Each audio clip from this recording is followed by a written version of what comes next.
All right, everybody, welcome back to the Heath Barn, episode 99, more sports. Got a little Jerry Jones, strong thoughts on him, the NFL coaching carousel, and what would an episode be if I didn't rip on the Dewitts some more, the owners of the St. Louis Cardinals. Fun episode, quick episode, easy listen.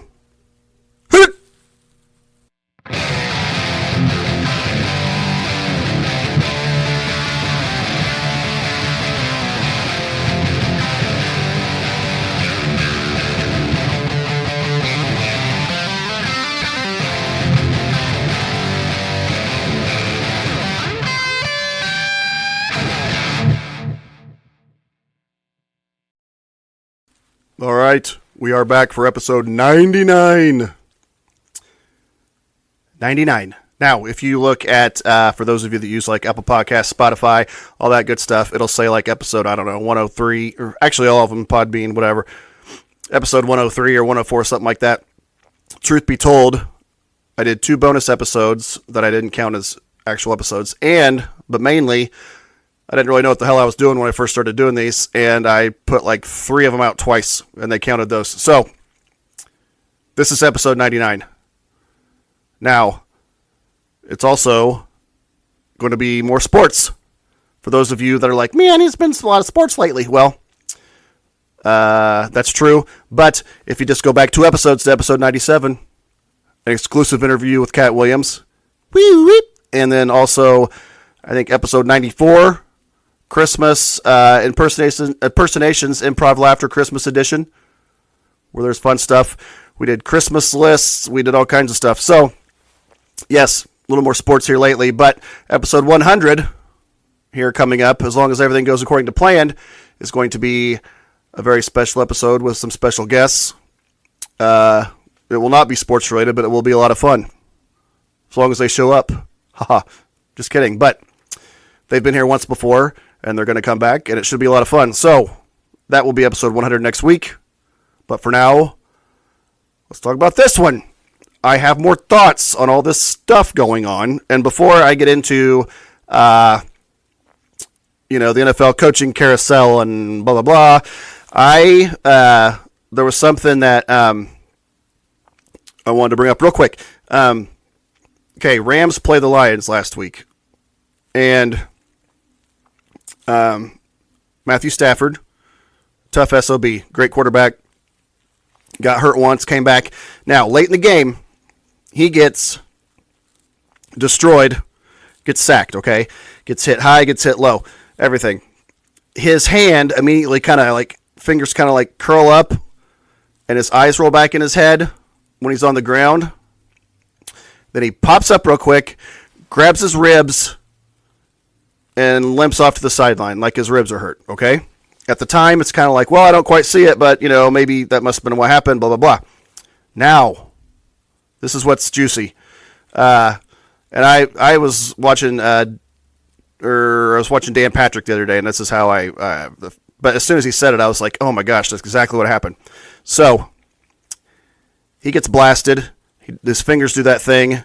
His eyes roll back in his head, and he's immediately thinking, concussion. So he hops up, grabs his ribs to throw the refs off the scent, and immediately runs off to the sideline. Goes under the blue tent, comes back out, he's back in the game. Everybody thinks it's his ribs. So, and there's been a bunch of NFL players that don't play anymore, and, Stafford's a wily vet who say, yes, that's something they do, so they won't get tested for a concussion. So, if you go back and watch that, it makes sense. And I think it's pretty juicy. I mean, I'm not saying it's good or bad or whatever. I was just saying, okay, they showed the replay several times, and he was holding his ribs and all this, and I was just like, I don't see anything with the ribs, but he got hit really, really hard. And then then going back and watching it, it's like, that's what, I bet you almost anything that's what he did. He's just like, okay, hold the ribs, run off, they'll test that, I'm good, I go back in the game. And when really, like I said, fingers all gnarled, eyes in the back of his head, concussion stuff. So, sorry, I found that interesting. I found that very interesting. That's a little side thing. Now, let's get to some things that have happened in the last couple days. First first of all, the last episode I was talking about how I figured everybody was figuring that Jerry Jones was going to hire Belichick, get rid of McCarthy. Not so fast. McCarthy's staying. Cowboys fans rejoice. Whatever, boosh. I'm sure they're not happy. But I got to thinking about it, and I was like, okay. I was surprised at first, and then I thought, why does this surprise me? Because when McCarthy's coaching, it can all still be about Jerry, okay? This whole thing, you can say whatever you want about, yes, this last game, Dak didn't play very well. Dan Quinn, really, honestly, if you're going to blame somebody for that game, his defense gave up 48 points. McCarthy, Quinn, Dak, all that, blame whoever you want, fire whoever you want. But this whole thing's on Jerry Jones because he obviously wants to make it all about him. But if you look at this situation, you got Belichick. Belichick comes in. It's not going to be about Jerry. It's going to be about Belichick. Harbaugh comes in. Not going to be about Jerry. It's going to be about Harbaugh. McCarthy stays. Still about Jerry. Jerry. He's all about him, and that's why they haven't done a damn thing in the last close to 30 years because he wants it all about him. He wants his little puppets that he can have, his head coaches. I'll go through a list of them here in a minute, but McCarthy stays. Jerry still gets all the mics in his face after the game. And Jerry, he gots to have the mics in his face after the game. He just gots to. That's what he lives for. So, you bring in Belichick, I don't get the mics in my face anymore. I bring in Harbaugh, I don't get the mics in my face anymore. They get them, and I need them. So that's why, you say whatever you want about this, that, whatever, but that's why McCarthy's there, because Jerry can still make it all about Jerry, in my opinion. And if you look back at all these coaches that he got, okay, Jimmy Johnson left because it was all about Jimmy Johnson. Where's Jerry? Jerry wasn't getting no attention. It was all about Jimmy. Jimmy had to go. Brought in Barry Switzer. That's a little different. He was there 4 years. He tried it with Parcells too. But some of these other guys, I even have my trusty little... Chan Gailey, Dave Campo, Wade Phillips, Jason Garrett, Mike McCarthy. What do they all have in common? It's still all about Jerry when they're coaching, baby. I still get some mics in my face. That's what it's all about with him. He's got to have his puppets. Notice how Parcells didn't last long, 3 years, something like that. He's like, okay, screw this. This is ridiculous. I mean, so this whole thing, you can say whatever you want about Dak, which, by the way, I said it last episode. Who are you going to find better than him? You're going to find somebody, he's a top 8 to 10 quarterback in the NFL. Who are you going to find? The talent is there. They've won 12 games. That doesn't matter. None of it matters. McCarthy, again, everybody thought he'd get fired because Belichick's out there, but nope. Because, again, Belichick's there. It's all about Belichick. Harbaugh's there. It's all about Harbaugh. It's got to be about Jerry, and that's why Chan Gailey, Dave Campo, Wade Phillips, Jason Garrett, Mike McCarthy. That's why they've all been there this whole time. So Jerry gets the mics in his face. How many times have I said that? A lot. But I like saying it. Okay. So that's my thought on Jerry Jones keeping Mike McCarthy. Everybody was surprised. I was surprised when I first heard it. Then I got to thinking about it like, no, really? It's not surprising. So there's that. Now, Belichick is having his second interview come up with the Falcons. I feel like the Falcons are kind of a sleeping giant because they have the last 3 years in the first round, they've drafted a position player who's very talented. Kyle Pitts, Drake London, Bijan Robinson. They need a quarterback, but they can get a quarterback. They're a quarterback away from being really good. Defense is fine. And Belichick's probably thinking, okay, if you think about how he, what he did with Brady all those years, don't think about how the Dolphins and Bills are now and the Jets to a certain extent. Like back in the day, here's what happened with the Patriots, with Belichick and Brady. For the most part, they would steamroll their division and they'd get home field in the playoffs, and somebody'd have to go there and beat them, and then voila, then you're going. Okay, so he probably sees that because right now that division is not it's the worst in football. You got the Panthers, yipes. You got the Saints, and you got the Bucks. And I know the Bucks are playing right now, but they're not. That division's for the taking. And Belichick probably sees that, and he sees the same situation that he saw when he had Brady in New England. Just be the best team in that division, blast everybody. In that, you beat them, everybody twice, you get, the win stack up, and then you got home field, and you just keep, that's the same type of formula I can see him thinking with the Falcons. Now, they got to get a quarterback, so I'm sure that'll be part of it, but the only difference with Belichick is, like I said that last episode, I don't know if he still I don't know if he still has the coaching acumen. I mean, again, look at the last 2 years of the Patriots. Hello. So I have no idea if he still got it or not, but I can see Arthur Smith, I can see that whole situation working out. Could be wrong, but I can see Belichick to the Falcons, and I don't think that's a bad spot for anybody because, like I said, their offense is loaded. They just had Arthur Smith as their coach. You talk about fantasy, okay? Arthur Smith, man, and I'm going to rip on him because his family's billionaires in real life, so it's like he's not hurting or anything. So okay, fantasy football people across the country just despise this man because it's like he'd do stuff just to spite fantasy football players. You got Bijan Robinson. He wouldn't give him the ball. He'd give it to like Cordell Patterson, Tyler Algier, who's a nice running back, but and just be super smug and a dick in all of his press conference and everything. And just could not stand him at all. One of my leagues, I ended up trading Bijan Robinson because I'm like, he's not going to be what he should be just because of this fella, trying to watch my whatever, but isn't going to use him the way he should, and I am glad Arthur Smith is gone, and I can say all that stuff now because it's not like messing with his livelihood, because again, his family is extremely, extremely rich, so he's going to be fine, but glad he's gone, and get somebody in there that'll use those guys the way that you should. You've got a lot of weapons there, a lot of talent, so Atlanta's not a bad gig. Chargers, it looks like, this is all whatever, but from what people are saying, it looks like Harbaugh to the Chargers is a strong possibility. Whatever, good for him. I think the Chargers are kind of a mess. I think that Herbert's good, but it's not quite as good as I thought he'd be at this point. And, Eckler's up in the air. He wasn't very good this past year, and he's going to be a free agent. So, whatever, but seems like that's a strong possibility, and I think I heard somebody saying today that's a good source on one of the shows saying that it's pretty much going to get to the point where if he wants the job, it's his. So it could be a line up there to where if Belichick goes to the Falcons, this could all be BS in 48 hours, who knows? And then you got Harbaugh to the Chargers. Seahawks got an opening. Mike Vrabel's out there.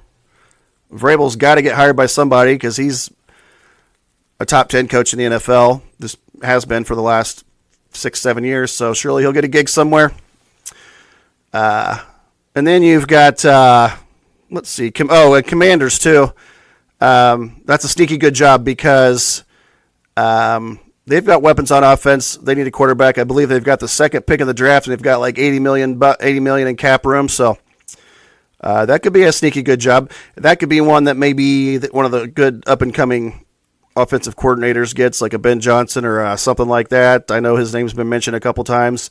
So he's the offensive coordinator for the Lions. So that'd be a good gig for him, and that'd be good for the Commanders. And the Panthers, who the hell knows? They're a mess. Their owner's out of his mind, and they've got a good young quarterback, or at least he should be good. Hopefully this year didn't screw him up too bad, but so lots of moving parts there with all the NFL stuff. But I think that with all these openings and things like that, you haven't seen a lot of and Pete Carroll even too. I mean, he said he might be willing to get in the mix, so we'll see what happens. But that whole Cowboys deal does not surprise me after thinking about it. And I heard like Dan Patrick this morning being like talking about, and then not even him, like somebody else that really knows what they're talking about, saying like, who the hell was it? Albert Breer or something like that, might have been on DP, saying how, Jerry's loyal to his coaches to a fault, possibly, and things like that. And that is the opposite of that, man. He keeps the ones that he knows that he can put under his thumb and be his little puppets, and he'll still get all the attention. So that, I don't call that loyal, but whatever. So, all right, now let's see here. We've got something else that was on my mind here. Cardinals, more Cardinal stuff. I can't take it. They said that for now they're going to look into it, but for now they're not going to retire Roland's number 27. They said that they're honored that he's thrilled that he's a Cardinal Hall of Famer, thrilled that he's went into the Hall of Fame as a Cardinal, honored to have him, all that stuff, but he only played 40% of his career with the Cardinals and things like that. They need to look into some other things and blah, blah, blah. Okay, that is stupid for these reasons. Well, for one, Bruce Suter's up there on the wall, and he played for the Cardinals far less than Scott Rowland did. That's just one thing. So I wish I was at winter warm up because somebody asked him about that and he mentioned that. I would have immediately been like, "What about Bruce Suter?" But that's one thing. Another thing is Rowland chose to go in as a Cardinal. The way he played the game, some of the stuck-up Cardinal fans say the Cardinal way and all this good stuff, make us sound like elitists. But if there is such a thing as a Cardinal way, Scott Rowland played like that. He played, if you're taking your son or daughter to a baseball game and they play, just all you had to do was just say, watch number 27 for the Cardinals play, and just play like that. He exemplifies the way you should play the game of baseball. Perfect Cardinal in all those aspects. And again, went into the Hall of Fame and decided to go in as a Cardinal. So he should be up there on the wall. It's a no-brainer. DeWitts, don't piss us off any more than you already have, because you have this self-imposed salary cap.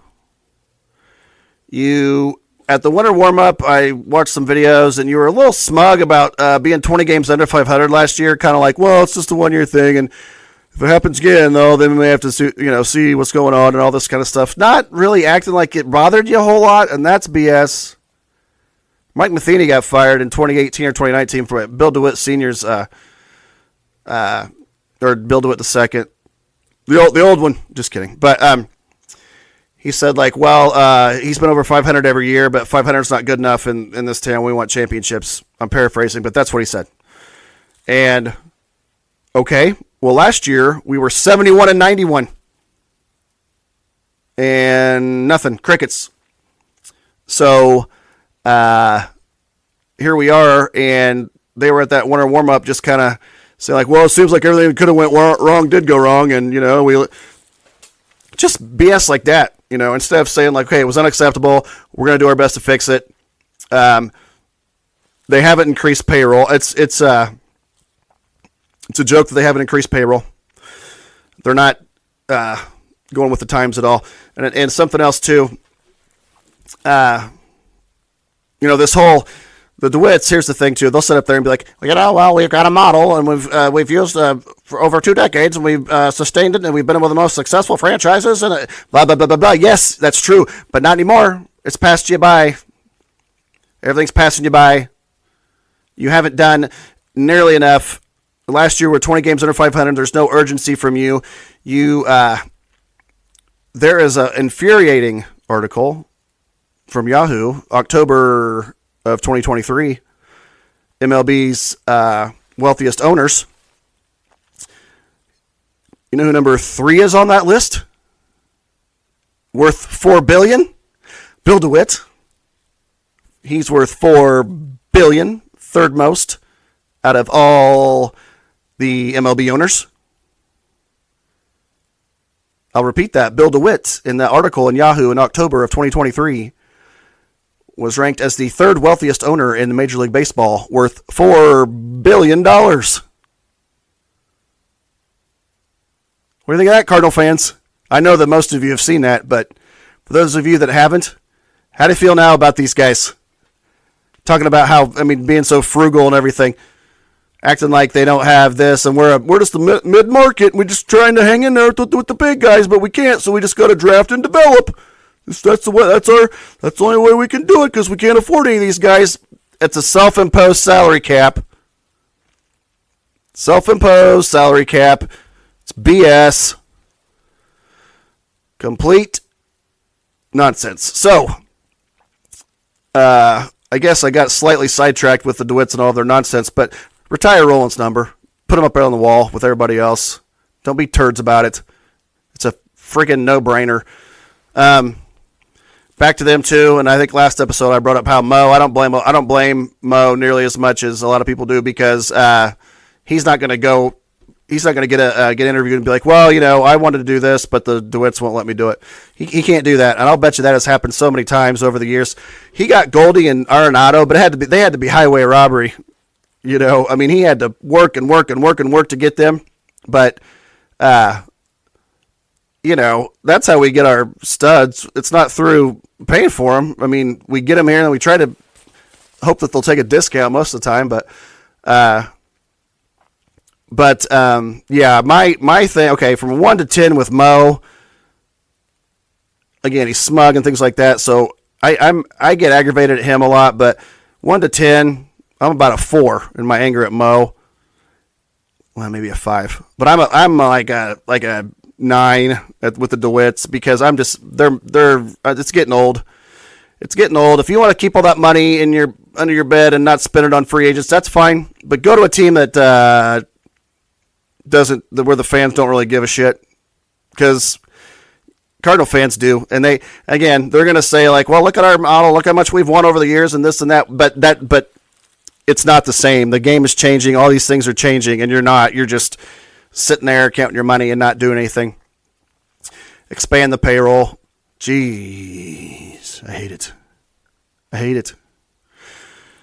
So yeah, well, this episode has gone by quicker than I thought it was going to, but I do want to remind everyone. Well, for one thing, I'm going to start putting these clips and things like that on social media. Little clips, things like that, on TikTok, Instagram, Facebook, X. Welcome to the Heath Barn. At Heath Barn Pod is my X. Well, I am on X now. So names, welcome to Heath Barn, at Heath Barn Pod. jheath2286.podbean.com. Just click on that. Go to that website. Every single episode's there. Again, this is episode 99, but the 100th should be a lot of fun. If my guests are here, it'll be a lot of fun. If I find out they're not coming, then hey, I'll think of something else that'll be fun, and I'll mix it up too. But so quick little episode here. Hope you enjoyed it. Again, episode 100. Be here for it. It'll be a lot of fun. Thank you very much for listening to Welcome to the Heath Barn, and that's that.